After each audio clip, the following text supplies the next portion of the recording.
परेशान ना हो, मजे लें, मैच देखें, वर्ल्ड कप देखें। ऐसे इधर वर्ल्ड कप पूरा देखा, वर्ल्ड कप खत्म हुआ, हाय अल्लाह हमास के बच्चे और औरतें शहीद कर दिए। वो जो 9 घंटे के दौरानिये में जो सट्टे के अड्डे देख रहे थे, वहां हमास याद नहीं आई। बस में ये होना चाहिए था कि तमाम मुस्लिम ममालिक को ऐलान यकमुश्त करना चाहिए था कि आज से ताल्लुकात ख़त्म, इसराइल से जहाँ जहाँ सिफारत खाने वो ख़त्म। और सबसे पहले इस मिस्र के सदर को खड़ा करके कहना चाहिए था कि 24 घंटे में रफा बॉर्डर खोल के पनाह दो उन मासूम औरतों और बच्चों को, और अगर तुम नहीं देते हो तो तुम्हें OIC की रुकनियत से खारिज किया जाए। तो ये टोपी ड्रामा था मुसलमानों का, मुबारक हो, इन्होंने यही करना था। ये लाइफ लाइन दे रहे हैं इसराइल को। देखें मेरी बात सुने, जंगबंदी कौन मांगता है दुनिया के अंदर? जो डरपोक हो, जो बुज़दिल हो, जो जंग को हार में देख रहा हो।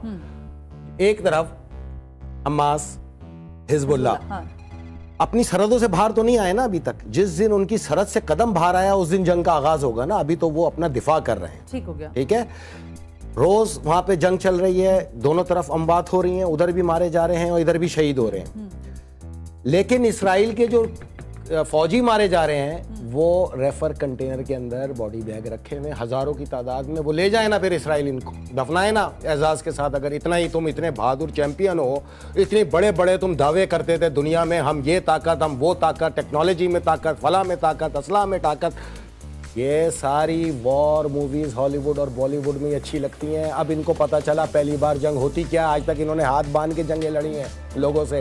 पहली बार इनको ये शाम में हुआ, लबनान में हुआ, इराक में हुआ, यमन में हुआ, ये सारी शिकस्त इसराइल को हुई है ना। मैं इसी बहस पे आप मुसलमान ममालिक इसराइल को बचा रहे हैं। किस चीज की जंगबंदी करें भाई? कत्लेआम है ये, कत्लेआम रोको, ये लफ्ज होना चाहिए था सही। जंग तो शुरू ही नहीं हुई।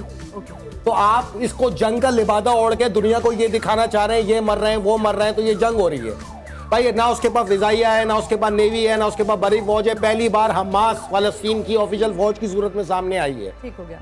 आप जिसके पास फिजाइया नहीं, आप उस पर फिजाई हमले कर रहे हैं। जिसके पास नेवी नहीं, उसके बाद नेवल शिप से हमले कर रहे हैं। आप एक कत्लेआम कर रहे हैं। आप और तो छोड़ो, वो पना गजीन जो खवातीन माएँ बहनें, उनके पास तो कोई हथियार नहीं है ना। आप तो कत्लेआम उनका कर रहे हैं जिनको पना दी गई, उन्हीं का कत्लेआम कर रहे हैं। पना गजीन कैंप किस लिए होते हैं? अक़वाम मुत्तहिदा की लैंग्वेज में पना गजीन कैंप किसे कहा जाता है? और उसकी करारदादों में अगर कोई पना गजीन कैंप पे हमला करे तो उसको बुच्चर कसौड़ा कहा जाता है। इसराइल ना कहें। ये जानवर और हैवानों का सहूनी जमघट्टा जो है अपने इख्तिदाम के करीब है, और मुसलमान सरबराहों से यही उम्मीद है। ये मैं आपको ऑफ द रिकॉर्ड इनके वो जो आज पिछले 48 घंटे में हमने कलेक्ट की मालूमात होमलैंड सिक्योरिटी से, CIA से, वो हैरान है इन सऊदी बादशाहों पे, इन UAE के बादशाहों पे। वो कहते हैं, हम जब इनसे जाते हैं और कहते हैं कि हम इस जंग को रोकने की कोशिश करें, बोलते हैं आप ना रोकें, आप इस गिरोह को खत्म करें जो हमास है। ऑफिशियल तो ऑफ द रिकॉर्ड तो ये हकीकत है जिसको बताया जाए यहाँ पर। तो इनकी ख्वाहिश है कि हमास को खत्म कर दिया जाए, इस गजा की बेल्ट पे कब्जा कर लिया जाए और इसको फिर सर उठाने ना दिया जाए। तो आप मुसलमानों पे इतना भरोसा ना रखें। जो कुव्वतें अल्लाह की रजा के लिए लड़ रही हैं वो अल्लाह के हुक्म के मुताबिक लड़। अच्छा, मैं इसी में एक और सवाल, क्योंकि जा रहे जब अभी मैं OIC का इजलास देख रही थी तो इसमें काफी सारे पॉइंटर्स थे। इसमें एक पॉइंटर जो था जिस पर इब्राहिम रईसी साहब ने भी बात की और दीगर 1-2 और ममालिक के सरबराहान ने भी की, वो थी कि ये जो फ्यूल है यानी तेल की फराहमी जो है, इसकी बंदिश या इसका रोकना इन हालात में जबकि इजराइल चढ़ दौड़ा है और उसने सारी चीजें बालाए ताक रख दी है ना, तो इसको कैसे देखते हैं आप? इस पर कोई काम हो सकता है? इराक से 143 बिलियन बैरल का मालिक तेल जो इराक है। अब देखिए, तेल तो रोजाना निकलना है हर सूरत। अब इराक गवर्नमेंट को नहीं जा रहा, इराक की आवाम को नहीं जा रहा, लेकिन चोर निकाल रहा है जो है आलमी डाकू अमेरिका, बेचता है उर्दगान को, उर्दगान वो तेल बेचता है इसराइल को। तो तकाजा टर्की के सदर उर्दगान से किया जा रहा है कि आप तेल रोको। तेल देने वाले ममालिक रोके तो तेल देने वाला मुल्क ही एक है, तुर्की, जो इसराइल को आज भी तेल दे रहा है, आज तक दे रहा है। अगर ये तेल रुकता है तो, लेकिन तुर्की के सदर ने बड़ी क्लियर आज OIC तो रोक देना। मैंने तो आपको उसकी पार्लियामेंट के एक पॉलिटिकल पार्टी का, उन्होंने तो इसराइल के अड्डे बना रखे हैं अपने मुल्क के अंदर, अमेरिकी अड्डे मौजूद हैं वहां पे। ईरान की सारी जासूसी उन अड्डों से की जाती है, उन्होंने खुद बताया है। तो तुर्की का सदर वहीं बैठा हुआ था ना पार्लियामेंट में, खड़े होकर पकड़ लेता उसका गिरबान कि तुम झूठ बोल रही हो। अच्छा, लेकिन अब इसे अच्छा, यकम नवंबर को जो इनकी 100 साल तकरीबात हुई, उसके अंदर फिर उसने अयादा किए कि आज तक नहीं रोके, वो अड्डे नहीं खत्म किए गए, तो तुर्की की आवाम निकली और उन्होंने अड्डों का घेराव किया।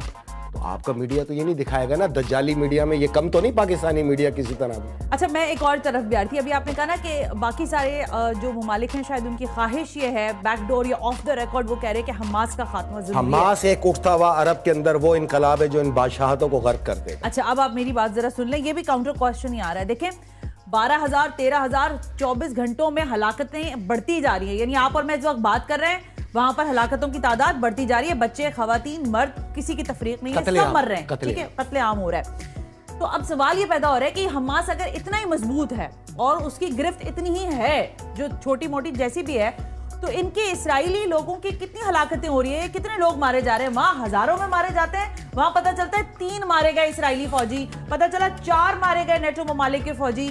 तो ये फिर हमास इसका मकसद है कमजोर दिफा कर रही है ना, हिजबुल्लाह एक कमजोर दिफा कर रही है। ये इस देखें, इस पे आते हैं, लेकिन मैं आपको मैं थोड़ा सा, क्योंकि सवाल इंपॉर्टेंट कितना टाइम है आपके मेरे पास है टाइम, आप इसका पहले जवाब। नाउ लिसन, ये गलत बयानी की जा रही है, दुनिया में एक गलत पिक्चर दिखाई जा रही है, और जिसको ये सो कॉल्ड यूट्यूबर जो हैं अपने धंधे के लिए इसको हवा दे रहे हैं।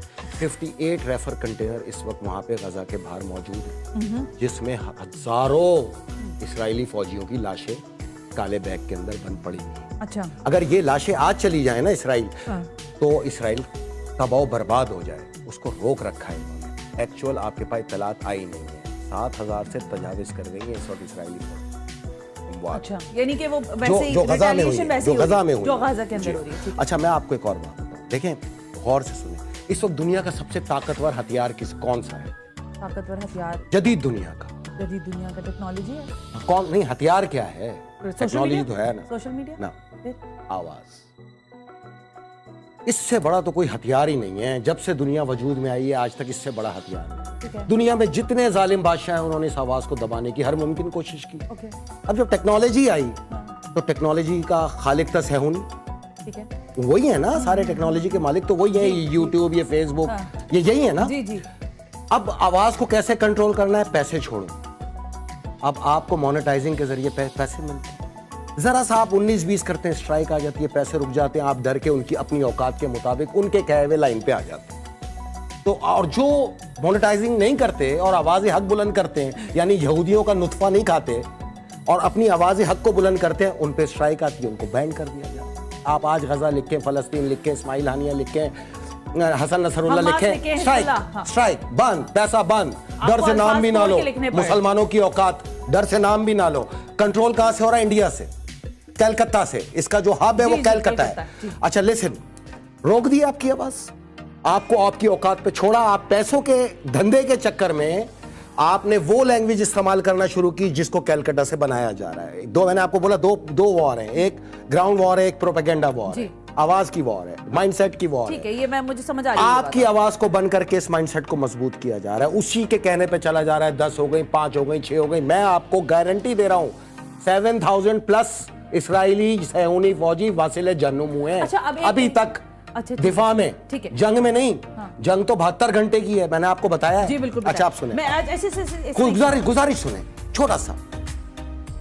देखिए 7 अक्टूबर को इस जंग का जब आगाज हुआ हमास के हमले के बाद, तो दुनिया में एक शोर गौवा मचा, जिसका हब था कलकत्ता, इंडिया। वहां से एक वेव चली कि जी बच्चों के गले काट दिए इसराइली, बच्चों के गले काट दिया हमास ने।